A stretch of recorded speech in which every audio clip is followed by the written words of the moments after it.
प्रवासी मजदूर और शहरी गरीब, ये चर्चा का विषय पिछले कुछ दिनों में भी रहा। लेकिन मैं ये कहना चाहता हूँ, हमारी सरकार ने पिछले वर्षों में भी इनके किया और इस समय में तो विशेष तौर पर हम लोगों ने आपदा राहत के माध्यम से जो fund, state disaster response fund के माध्यम से उपलब्ध, उनको हमने राज्यों को करवाया।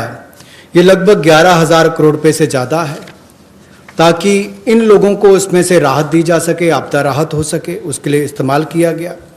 और यही नहीं, हाइजीन का ख्याल रखते हुए 3 मील्स एक दिन में प्रति व्यक्ति के लिए इन शेल्टर होम्स में उपलब्ध करवाई गई, ऐसा प्रावधान वहाँ पर करवाया गया। और जो हमारे स्वयं सहायता समूह हैं, जिसको आप सेल्फ हेल्प ग्रुप्स भी कहते हैं, ऐसे 12,000 स्वयं सहायता समूह ने 3 करोड़ मास्क और 1,20,000 लीटर सैनिटाइजर्स का उत्पादन किया है। ये एक अपने आप में बहुत बड़ी बात है और इस संकट की घड़ी में हमारे काम और एक बड़ा काम देश के लिए स्वयं सहायता समूह की हमारी बहनों ने किया है। यही नहीं, 7200 नए स्वयं सहायता समूह इस समय में बनकर और शुरू हैं पिछले 2 महीनों में। और जो revolving fund self help group के लिए पैसा एक पोर्टल के माध्यम से हमने शुरू किया था गुजरात में पायलट प्रोजेक्ट, अब उसको पूरे देश भर के अलग अलग राज्यों में शुरू किया जाएगा ताकि इनको और लाभ मिल सके। आपको याद होगा कुछ दिन पहले जब हमने घोषणा की थी तो सेल्फ हेल्प ग्रुप के लिए भी 10 लाख से बढ़ाकर 20 लाख रुपए उसकी लिमिट कर दी थी, तो इससे भी उनकी कैपेसिटी बिल्डिंग में मदद मिलेगी। There's definitely a lot of concern and a legitimate concern about migrant workers now going back to their respective states, and will they be there without any opportunities to earn their livelihood? So I would like to draw your attention to say that you know that we had announced the increase in the average wage rate from 182 to 202 rupees. I had made an announcement once earlier. Now the question of these people returning to their states, will they stay without any provisioning? We have already generated 14.62 crore man days or person days of work generated up to 13th May, which is actually 40 to 50% more persons who have got enrolled compared to last May. So when there was no COVID, what was the number? It is at least 30 to 40%, 40 to 50% more than what it was before. We have enrolled all of them.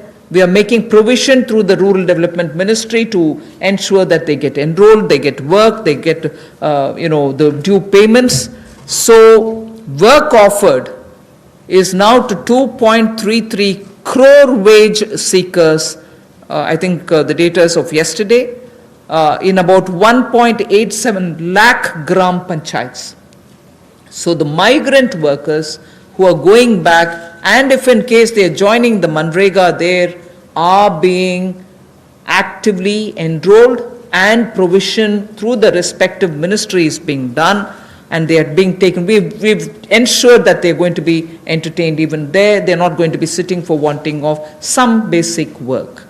States and union territories have been advised to provide work to these migrant workers as per the provisions of this Manrega Act. So we are continuing to monitor, and the work during the monsoon will also be actively taken up, whether for plantation, whether for horticulture, whether for livestock related sheds, related building, vagera. So on all of them, these workers who go from here are going to be actively engaged. So I just want that to be made sure. The annual actual expenditure till date is around 10,000 crore. Now, even if it's more, we are making provisioning for that. जो हमारे प्रवासी मजदूर वापस अपने राज्यों में गए हैं, उनकी भी मदद एमजी नरेगा के माध्यम से कैसे की जाए, उसके लिए भी हम योजना लेकर आए हैं। और अब तक 14 crore 62 lakh person days generate किए जा चुके हैं 13 मई तक, और इस पर कुल खर्चा लगभग 10,000 करोड़ के लगभग किया जा चुका है। जो काम ऑफर किया गया है वो 2.33 करोड़ जो काम मांगने वाले हैं उनको कल तक किया गया, और ये लगभग 1,87,000 ग्राम पंचायतों में किया गया है। इसमें 40 से 50% लोगों ने अपनी एनरोलमेंट की है, रजिस्ट्रेशन की है।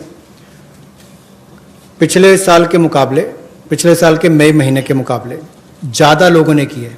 यानी कि अगर पिछले साल 100 ने की थी तो इस बार 140 से 150 लोगों ने की है। उस तरह से उसका आंकड़ा लगभग बड़ा है। और एक विशेष मुहिम पूरे जिलों में, देश भर में चलाई जा रही है कि ये जो वापस यहाँ से हमारे प्रवासी मजदूर गए, अगर वो चाहें तो वहाँ पर भी अपने आप को रजिस्टर कराकर काम ले सकते हैं।